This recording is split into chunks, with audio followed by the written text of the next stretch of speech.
All right, so this week we're going back to basics. I often forget, and I have to remind myself that not everybody lives, eats, breathes, sleeps coaching quite to the extent that I do, or has had as many years' experience of it and the depth of knowledge of it as I have over the years. And that's really important, especially if you are a Black lawyer, you're mid to senior level, you're hearing me talk about Be the First Progression for Black Lawyers, how it's this coaching program that will get you to your progression goal, supporting you all along the way with my coaching skills, the concepts and tools, those unique features that I teach you. You're hearing about that, hopefully in an enticing way. You're thinking about joining, but you have a question.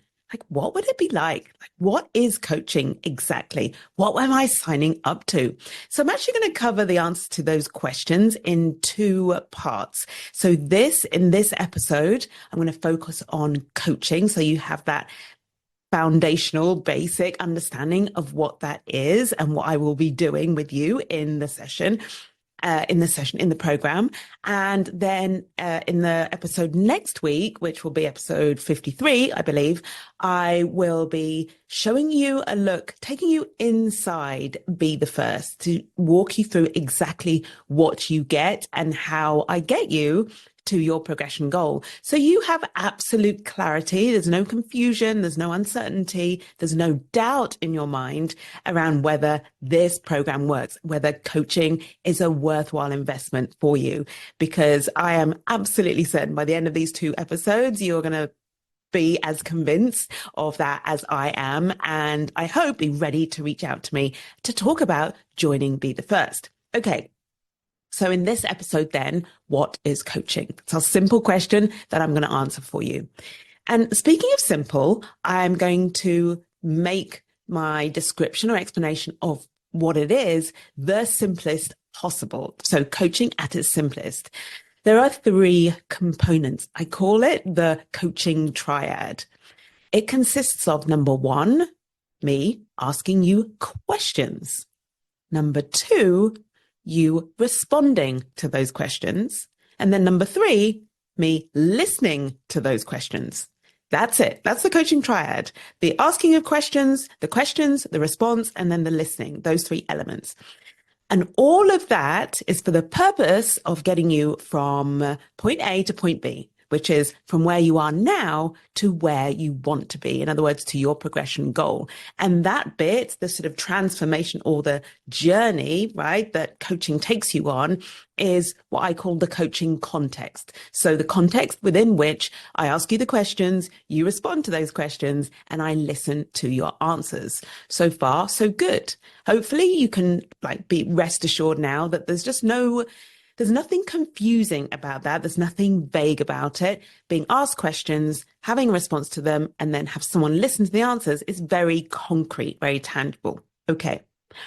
But how, I hear you ask, Caroline, is coaching then, if that's all it is, if that's quote unquote all it is, how is questions and responses and then listening to those responses, how is that different to a normal conversation? That's a very, very good question. So in order for it to qualify as coaching, there are certain conditions that have to be met, okay, and that distinguish it from a normal everyday conversation. Condition number one is that all three of those things, those elements of the coaching triad, they all need to be present at the same time. They all need to happen, right? So if any one or more of these elements are missing, then it doesn't qualify as coaching. So for example, if I'm not asking you questions, it's not coaching. If you're not responding in any way, and by responding, it could be you're responding by thinking. It could be you're responding by then sharing with me what you're thinking. Typically, it would be both, right? But if you're not responding in any way, then it's not coaching. And of course, if I'm not listening to your response, then it's not coaching. It sounds really basic, but it's actually very important. One of the things that separates a coaching conversation from every other conversation, like in an everyday conversation, the questions are optional, right? And they depend very heavily on the natural curiosity and interest of the person you're speaking to. And even if you have someone who's naturally very curious and interested, they may not be interested in that moment. They may not be interested in the topic of conversation or what you're talking about specifically. Like there's an optionality to the question element. That would be typical in an everyday conversation. If you think of a conversation that you've had with someone who hasn't, let's just take it to the extreme, a conversation with someone who's never actually asked you a question. And what came to my mind as I was thinking about this ahead of time was a really bad date. I can't remember having had this experience so much myself, but I've definitely been in restaurants where it looks, well, it seems to me quite clear that somebody's on a date, right? There's a couple on a date, and one person is just talking away, talking the whole time. And the poor person opposite them is just like sitting there looking absolutely exhausted. And it's just really, there's just no exchange, no engagement. The person who's talking is so caught up in their selves that they're not asking questions. They're not curious about the other person. If you've been on the receiving end of that, you know how uncomfortable it feels, how exhausting it is, how unpleasant and unuseful an experience that is. I want to make it very clear here that that is the opposite of coaching, just to state the absolutely obvious. What you have in the coach is somebody for whom curiosity and asking the desire and compulsion to ask you questions is hardwired. It's hardwired into me whenever I start a coaching call or coaching conversations to be very inquisitive. It's a bit like having a flashlight, and I just flash the light. I want to shine the light on different parts of your thinking, different parts of your story, whatever it is we're talking about. I'm very curious, and that comes naturally to me as a coach. And I really make sure I actively turn it on when we're in a coaching conversation. Another comparison, just to kind of bring this to life, is in a typical conversation where you respond, but there isn't always like a lot of space or time for you to respond. Now, the reason why I hesitated there is because my husband literally did this to me 2 nights ago. I was very cross with him. He'd been traveling for just over a week. So we were catching up, and I was telling him about a really exciting breakthrough that I had with one of my clients. Like, obviously, completely no question, right? Not no issue there in terms of client confidentiality, but I was just sharing my excitement at a breakthrough and having like a client who's finished the program, who's just had an epiphany right at the end. And as I was talking, about halfway through, he kind of said, yeah, I get it. I heard that. And just cut me off completely. Bless him. He's been very apologetic ever since. But it was really abrupt, really blunt. And I felt so unheard and unlistened to, and actually really quite furious because I had something I was very passionate about sharing. But this kind of thing happens, right? It happens all the time in day-to-day conversation where we want to respond, we want to share something, but the person who we're speaking to doesn't always listen, doesn't give us the space always to finish our thoughts or our sentences, or even worse, they finish our sentence for us. Like, I absolutely hate that too. So very different. It's often also what you'll notice as a difference with coaching is when somebody fills the silence, when that silence you might be thinking, or you might just be comfortable with that silence. In coaching, that's something that a coach doesn't typically do. We don't feel the need to fill the silences because we know the silence is you thinking, you processing. So we hold the space for you and allow you to do that without that being awkward or feeling uncomfortable for us or for you. Okay, so I've compared it then to an everyday conversation and illustrated this first condition, that is, all of those 3 elements need to be present in order for it to be a coaching conversation. So far, so good. The second condition that you need in order for it to be coaching relates to the questions. So those questions that I ask you when I'm coaching you, those questions are illuminating. Isn't that just the most beautiful word? I love it. They light things up. I guess it ties in a little bit with that example of me having a flashlight or a torch and shining light on different elements of what's going on for you. The questions are illuminating. And what I mean by that is their purpose is to illuminate, to shine a torch on, a light on, reveal, or like show you something or help you to see or understand something more clearly. And the only agenda that I have is to help you see more things clearly and to, as a result of helping you see, to help you to keep you moving forward. That is the only agenda. Now, I'll talk about the comparison there with normal conversations in a moment, but what I want to emphasize is that those questions that are so illuminating, they can be the simplest of questions. Here's some examples. What else?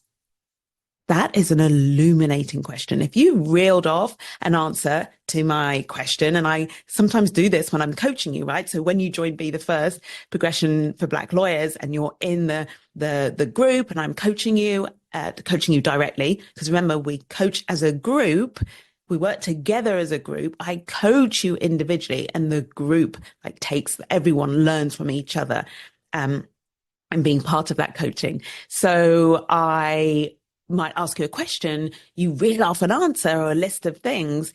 And especially if you've done that really quickly, I will say, what else? Because what that shows me, the swiftness of your response, is it shows me you've just given me all of the information, all of the answers that are already at the front of your brain, all the things you are already hyper aware of. You've already had those thoughts.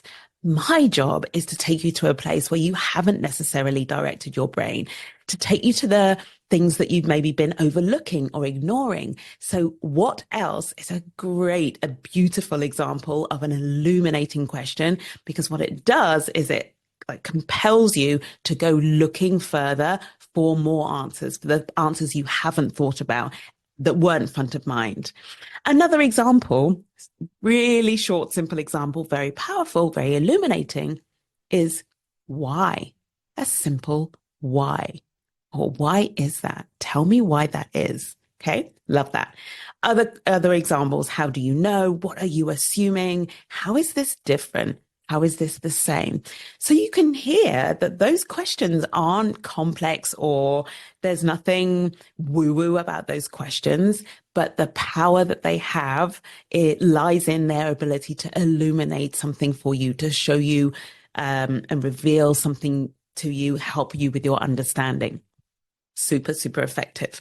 Okay, so that's condition number 2, which is different to a typical conversation, right? Often we don't think, oh, is my question going to be illuminating or not? We can ask all sorts of questions casually when we're just back and forthing in a conversation. Very different from a coach who has cultivated the skill, and it is a skill, of asking really good illuminating questions. Okay, condition number 3, the listening that I do as your coach in Be the First and any other container that I coach you within is a container, by the way, is just a program. So the listening element is also different to that in a normal conversation. So the listening is active. It's active listening. Quite different to the casual listening that we do in a normal conversation. Here's how. Active listening means the listener is fully present.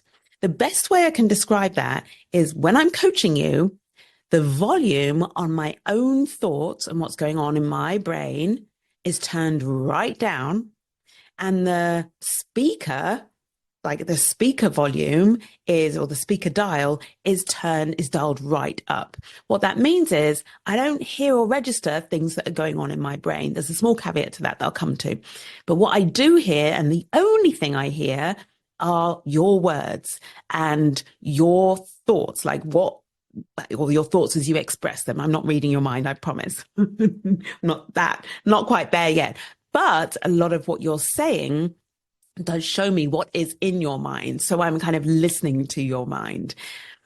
One thing I will add, and I was going to say in full transparency, but actually what this does is reveal the skill set of a coach that's so important, is I have a human brain. Every coach on the planet also has a human brain. And what that means is there might be a noise outside, or there might be something you say that reminds me of something that I heard somewhere else that's completely irrelevant to you or to the coaching. So my brain might be like momentarily have the idea of thinking of something else, like a thought might come up where that kind of a thought produced by my brain sneaks through. That's what I want to say. The skill I have as your coach is in catching that thought as soon as it like surfaces, and I dial it right back down. This is really important. So you know I'm a human and that coaches are human, and a human might have a thought, but what we are really skilled at, or a good coach is really skilled at, is catching any thought that takes me out of absolute 100% presence for you, for what's going on for you, for or what your concerns are, for what you're saying.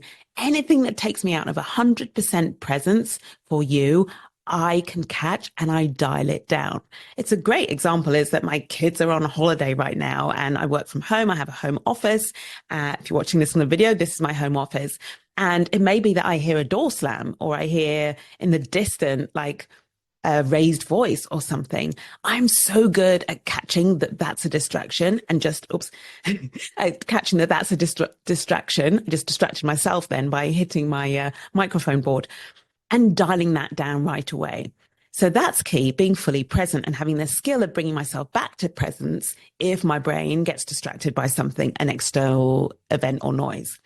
The second part of being an active listener or active listening is showing you that I'm listening. So what you'll notice is there's eye contact. I reflect back to you what I've heard. And I do that, by the way, using your words.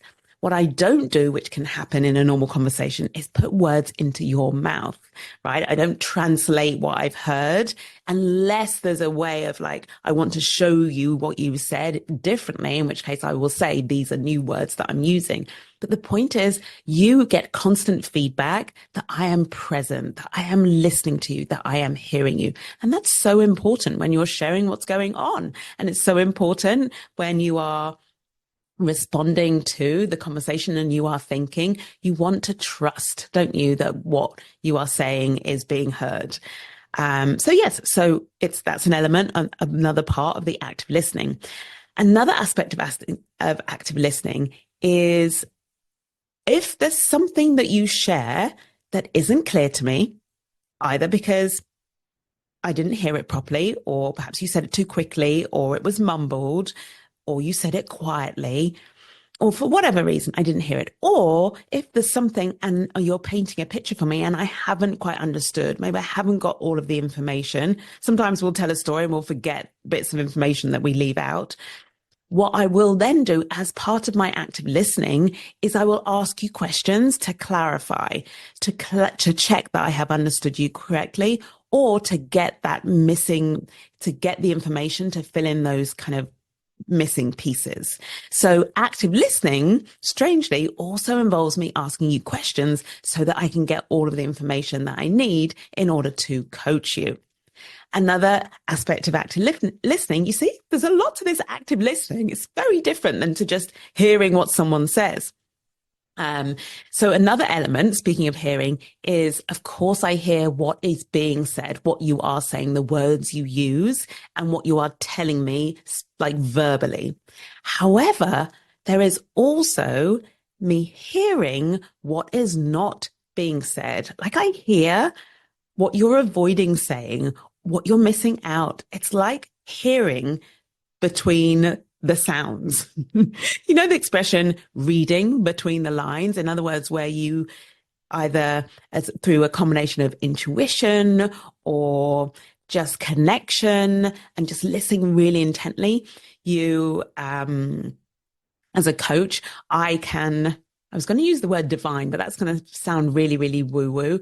But there are things, it's hard to describe if you haven't had coach training, but it's something you become really adept at, which is hearing what is not being said. And the thing is, I don't then launch into a whole coaching, I would never do a coaching rant anyway, but I don't launch into a whole coaching sequence, if you like, based on an assumption that I've made about what you're not saying. That's not what I mean. What I mean is when I hear between the sounds, something you're not saying, but it sounds like you are saying, I ask you. I will say, what this sounds like, what I'm hearing is, am I right? Is this correct? Have I heard that correctly? And I want to say that 90% of the time, maybe even 99% of the time, is so very rare that when I reflect back to you what I have heard, even though you haven't said it, so what I've heard and what you haven't said, almost always the answer is, yeah, that's exactly right. So that's a key part. The skill is so important. And then finally, it's about using what you have, my understanding of what you have said and not said. So as a result of all the listening I'm doing, and using that to inform my next question or where I take our conversation next. Okay. So those are the three conditions, most important conditions that really distinguish a coaching conversation, or coaching, because coaching is a conversation, distinguish it from an everyday conversation. It's these three conditions, these three elements that are the difference between a conversation that goes round and round in circles, and when you leave it, you are no different, your life is no different, versus a conversation, one conversation that can change your life, that can completely change your expectation of what's possible for you, can really change how you think about yourself, can really change how you're willing to show up for yourself. So much is possible. When all of those ingredients are present, so much is possible, which is why coaching is the powerful thing that it is, and why I am so passionate about and so delighted, and I don't know if delighted is right, the word, or honored and privileged. I think that's what I'm looking for, to be able to do this work, to introduce you to coaching, to use coaching to help create a transformation for you and get you to your goal, which in the case of Be the First is your progression goal. Okay, so now what I want to do is just talk briefly about what coaching is not, because there are lots of people who will offer to coach you or say they are coaches. And this is not to challenge or judge or undermine them, but I just want you at the end of this episode to be really, really clear when you're in a conversation about what's happening. It's really important. And I'll explain why in a minute. So what coaching is not is as follows. I think I'm going to be using too many negatives here. Let's try this again. Let's talk about what coaching is not. Number one, it's not mentoring. Now, mentoring is when I bring my experience to the conversation, and I then use that to advise you about what you need to do. Yeah. So it's based on my experience. It comes from, I was going to say it is me focused. It's not so much that it's me focused, but what I am helping you to do, or telling you, or recommending that you do. Well, first of all, I'm like recommending you take a specific course of action. That's very specific to mentoring in a way that is different to coaching. In coaching, I don't tell you what to do. I can offer suggestions appropriately, like with your permission. I can offer possibility for you, but I don't say, right, this is the next step you need to take. This is the path, right? That's much more mentoring. And I certainly don't do that based on my experience. So mentoring is when I bring my experience to the conversation and use that to advise you about what you need to do. Another thing that coaching is not is teaching. Teaching is when I bring my knowledge and expertise, okay, skills that I have, and I tell you what you need to do, what skills you need to develop, and I give you the tools that will help you get there. Okay, so that's what a teacher will do. A maths teacher will bring their knowledge and their expertise and their experience and tell you, right, this is how you need to develop the skill of doing algebra, and here's a tool to help you figure that out. Okay, don't know why I'm thinking about maths. I haven't done algebra and maths for ages. It might be because my son Dylan has just graduated from Bath University with a maths degree. So I'm very proud of him. I'm not sure he was doing algebra. I think it was a little bit more complex than that. But there you go. The things our brain offers us. Okay, so what I've done there is make the distinction between mentoring, teaching, and coaching. They are three separate things. Here's what I want you to know. Mentoring is so valuable. It absolutely will contribute to your progress, but it's not coaching. Teaching is so valuable. It will absolutely contribute to your progress, but it's not coaching.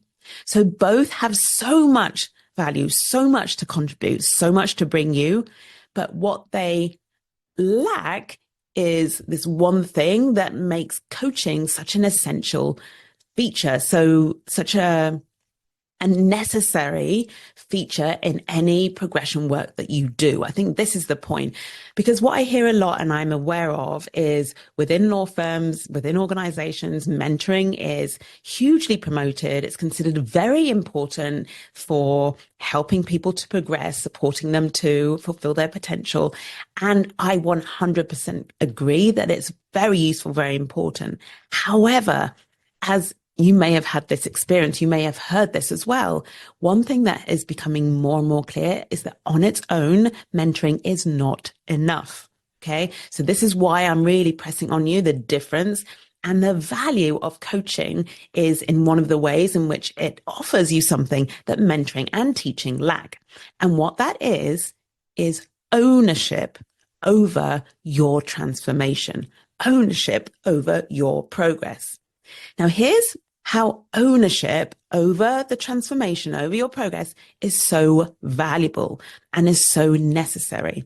Number one, it draws on your knowledge and experience and resourcefulness. Okay. So what I mean by that is the solution that you come up with as a result of a coaching conversation comes from you.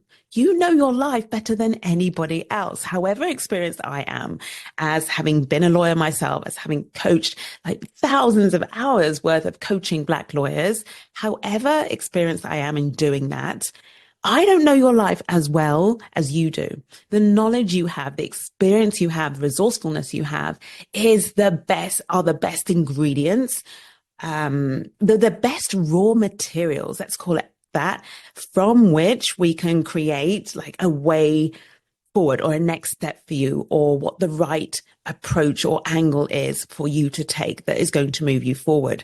The raw materials are within you. So you having ownership of your transformation, of your progression journey, gives you access to that.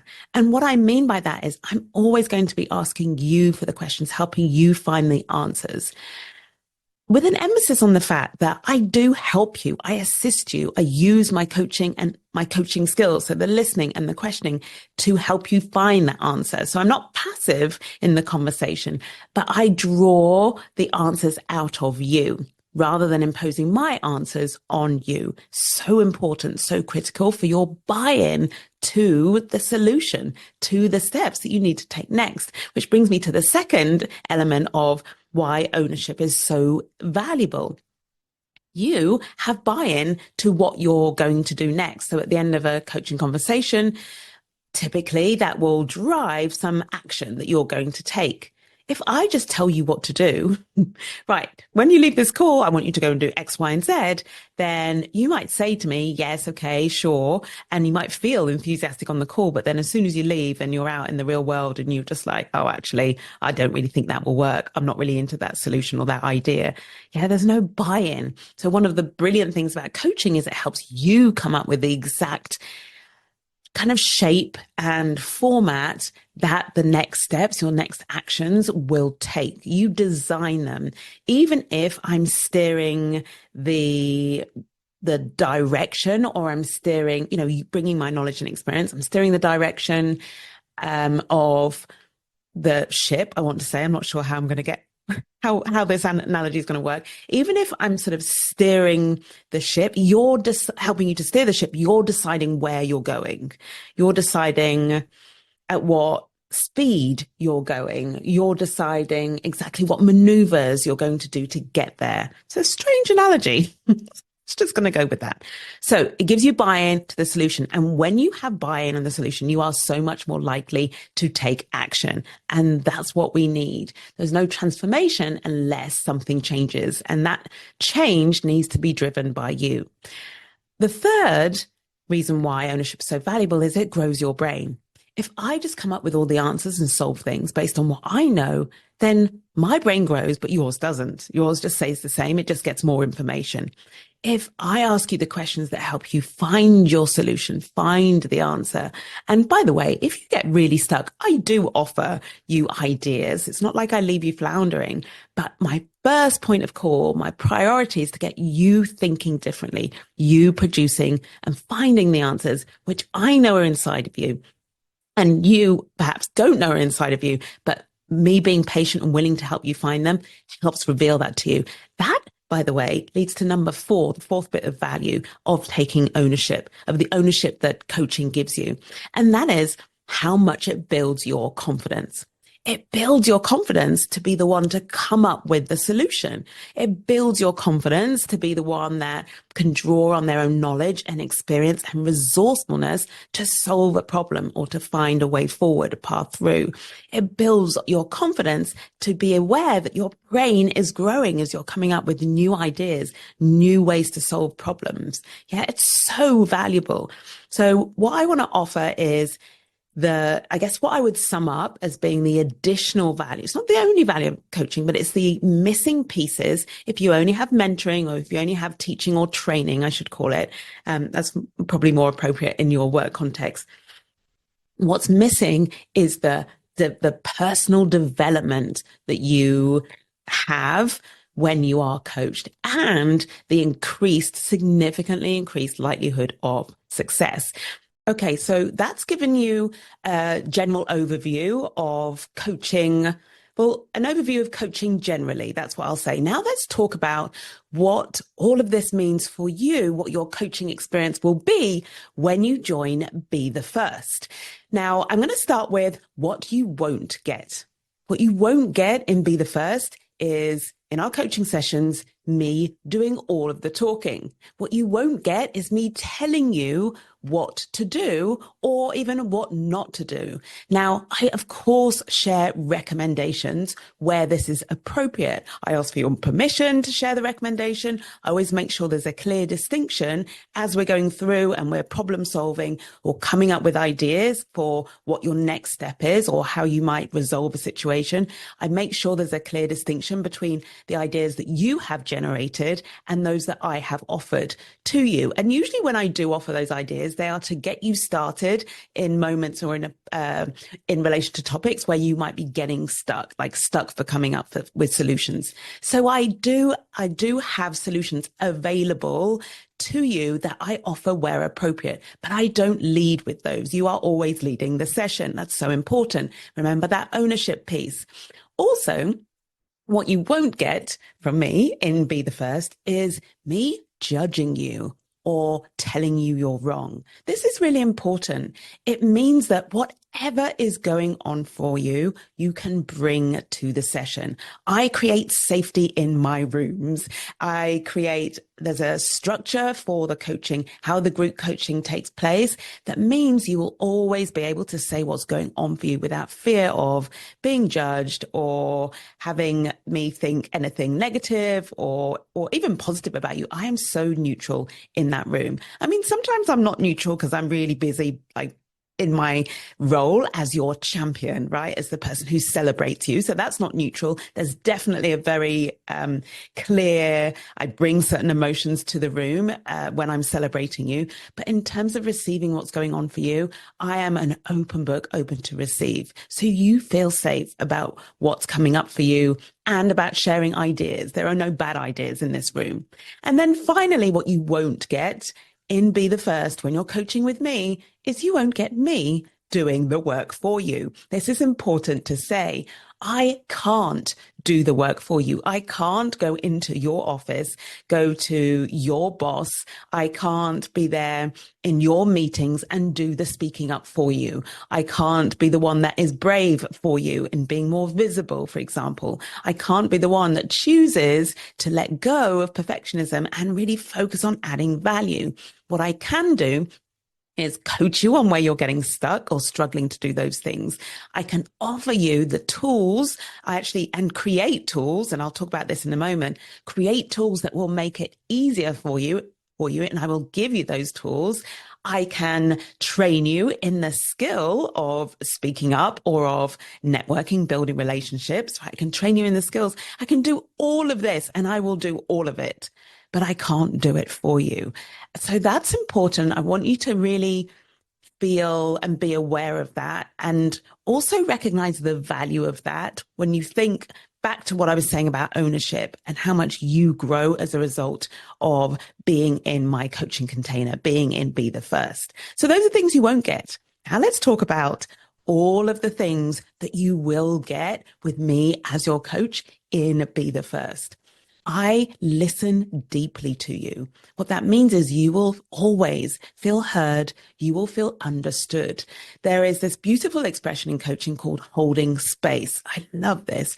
It's when somebody is there and willing to sit and be listening deeply and intently, like with the intention of understanding you and being there for as long as it takes, right? As long as you need, as long as it takes for you to process maybe an experience or some emotions, for you to come up with those ideas. I just hold this space for you, which allows everything that's going on for you to come up. It creates room for it. So that's what I do by listening deeply. I also ask illuminating questions. I gave you some examples of those earlier.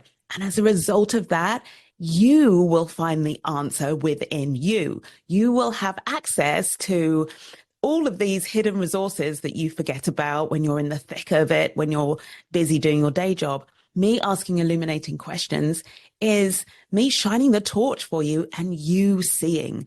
So it helps you find the answer. You come up with ideas. It helps you solve problems.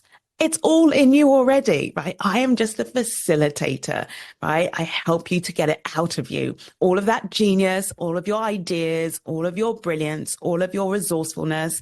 This is my job, is to show you how incredible and capable you are, and to reveal like the extent of that capability and your potential. I remind you of what you have told me is important. There are two parts to this. I remind you of the goal. Sometimes you forget. Sometimes you get distracted. Sometimes you want to change your mind about the goal when it gets a little bit hard. I do that too. I know how to spot it.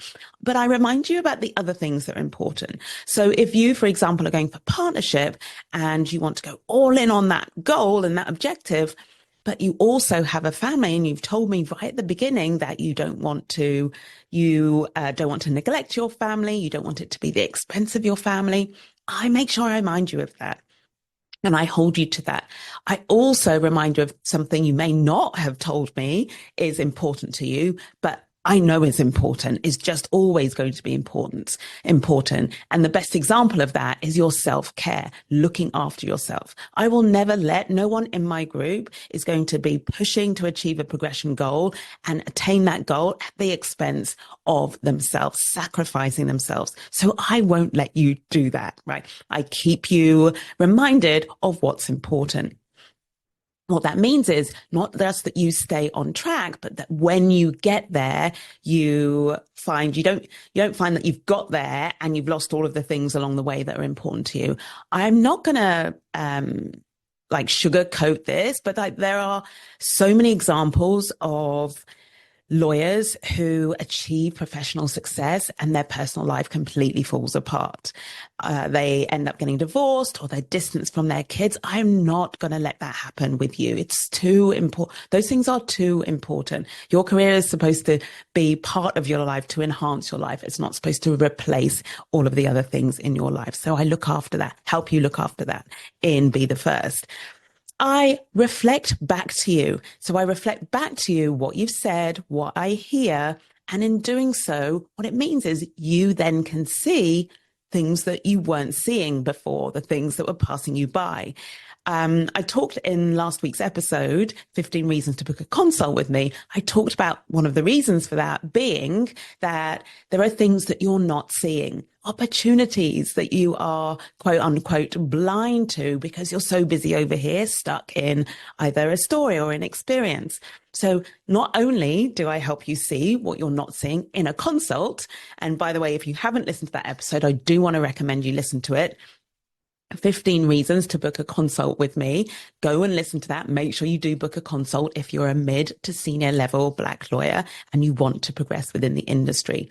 Okay, but it's not just within the consult. Then, of course, as part of the program, so inside Be the First, what I'm also doing is helping you see what you're not seeing, how you're getting in your own way. Okay, so really, really important, really valuable for helping to illuminate the way for you, the way forward.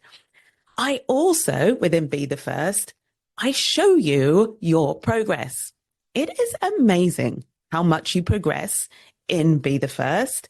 And it is astonishing how quick you are to either forget that progress, not to recognize it at all, or to undervalue it. And I won't let you do any of those things. I make sure that I am reminding you of your progress. I get you celebrating your progress. Very early on, you learn to celebrate the wins. It becomes a regular part of what we do in the coaching session. But I never let some progress or a success go unacknowledged, uncelebrated. And as a result of that, you are internalizing your success all the way along to your goal, which means when you get there, you're going to have so much more ownership over that success and so much less imposter syndrome in relation to that success. And also, by reminding you and making sure you're recognizing your progress, your success along the way, what that also does is give you the motivation to keep going. Recognizing that you are progressing is, research has shown, it is the number one most important factor in keeping you motivated, in keeping you on track. So I make sure that is built into the program and how I coach you. Super important. And as part of that, you are building confidence along the way. Of course you are, right? The more you are seeing yourself progress, seeing yourself succeed, the more confidence you are gaining. What else do I do? There's so much more. Okay. So I also introduce you to concepts. Now, I don't want to get too much into the weeds of this, but the best way to describe it is to give you an example. So one of my favorite concepts that I have come across in the last year and really leaned into is one called strategic pessimism. Now, I didn't come up with this idea or this concept. It's come from some of the vast amount of reading that I do outside of when I'm coaching you, reading and research and studying and really thinking about where you are, where my clients are at, where they're getting stuck. How can I help them move forward? How can I help them progress more quickly or more sustainably? So I'm reading, I'm thinking about you all the time. And while I'm reading and extracting and gaining wisdom from new texts, from research, from old texts, what I do is I capture those concepts that other people have created or done research around, and I'll offer them to you. Like, I have those available to give to you to help you to understand things better or more clearly.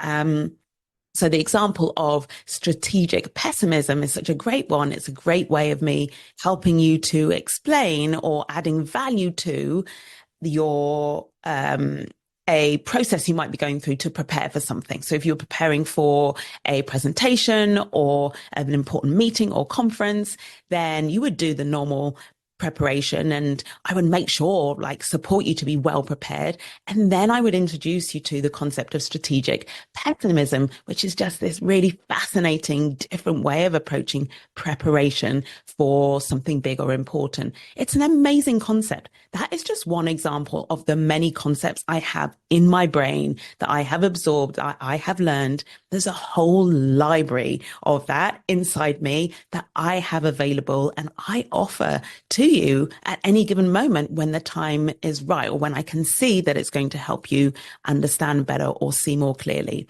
Isn't that amazing? That excites me so much about all the reading I do, that everything I read, I have this filter about for, how would this be useful for my clients? How could this help them go further? So I introduce you to concepts. What I also do, because I apply my brain and my ideas, my problem solving skills, my resourcefulness, what I also do is I create tools for you. The tools that you hear me sharing in my posts or even in this podcast, the concepts that are new concepts as opposed to existing ones that other people have created. Concepts like the progression pathway. I did a podcast episode on that. That was episode 50. Make sure you listen to that if you haven't already. Like, that has come from my own brain. That has come from me processing where you're at, where I see my clients really making, like, those who are progressing at a fantastic rate and I can see the transformations happening all the time. They're having breakthroughs, and looking at those who I can see getting stuck, and I'm like seeing, like, why are those people progressing faster or further, and why are these people not? So that might be some of the questions that I ask myself, and problems, quote unquote problems, that I give myself to solve. And when I solve them, I create tools, I create concepts that I then teach you. So you've then got, as well as the library of information I can bring you from the research and the reading I do, what you've also got is a whole bank of value that I create based on where I see you struggling, based on ideas I have for helping you to move further or progress faster. Okay, so you get that too. And then just more generally, you having me as your coach, you being inside Be the First, means you have every week someone who is willing to challenge you, someone who's willing to champion you and does so all the time, regularly. I'm your champion by your side. Someone who will laugh with you and sometimes cry with you. That has happened. That happens. I'm there for all of it. Like, sometimes the breakthrough is so strong, it does produce a lot of emotion, and it's amazing what that happens. And I hold space for that. It is a safe space for that. And I'm someone, as I've said before, who will celebrate with you. And I do all of this, all of those things that I have outlined. And I'm like, I could think of so many other things, but like, that's enough, right? That already just shows the extent of the value you get inside Be the First. It shows the level of my commitment and my passion for supporting you, for helping you, for getting you to your progression goal. I'm so purposeful in this work. I don't just want to, this isn't just my day job. I am on a mission to change the face of the legal industry, change it from the inside out. I want every Black lawyer in every corner of the world to fulfill their potential within this industry and to be able to go as far as they want. And I empower you, I support you, I give you the tools and the coaching to take you all the way to the top. Yeah, this is mission-led work. So you can see, therefore, the amount that has gone into creating this program. And with all of this available to you, all of this done consistently every single week after week for 6 months as a minimum. So many of you, like, once you're in the program and you have that experience of having someone in your life who you like have performing this role as your coach every single week, you want to hold on to that. When you have the experience of how much progress you make in a program like this, you want to hold on to that. So it's very normal. And I want you to also be, I'm going to say expect, but from the best possible way, like in the best possible way, expect to want to stay and be the first once you're there and never want to leave. It doesn't mean you have to stay beyond 6 months, but the experience of having all of this support is so good that to then go back out into the world and into your day job and into this industry and all the work and all the demands of it and how competitive it is, and to be in your own brain and all of the resistance that you experience and your internal battles and barriers that you put up for yourself, to go back to all of that and not have a coach just seems crazy. I can say this so clearly and knowledgeably because this is my own experience.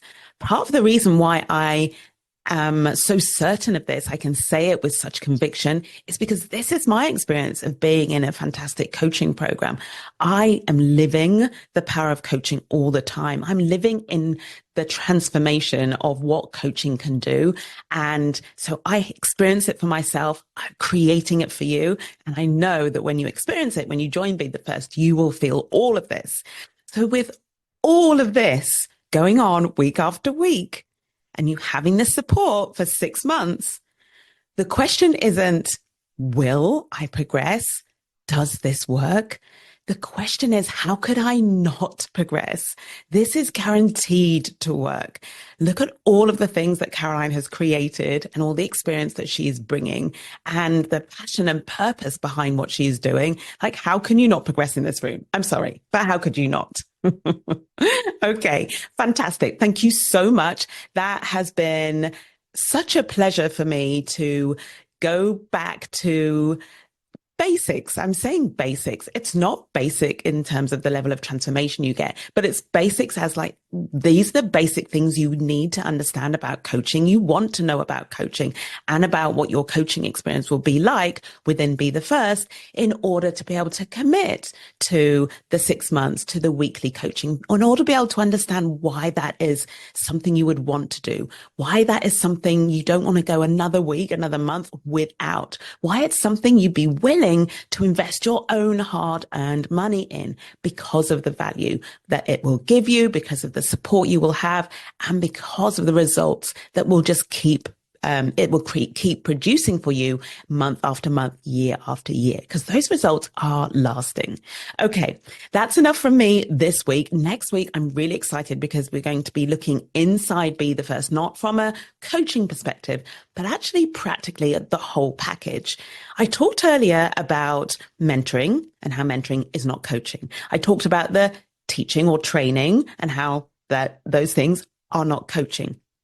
And what I will be showing you next week is how inside Be the First, I combine the coaching that I've talked so deeply about in this session, but also a mentoring element and a training element. I bring all of those three learning processes, let's say, or progression processes.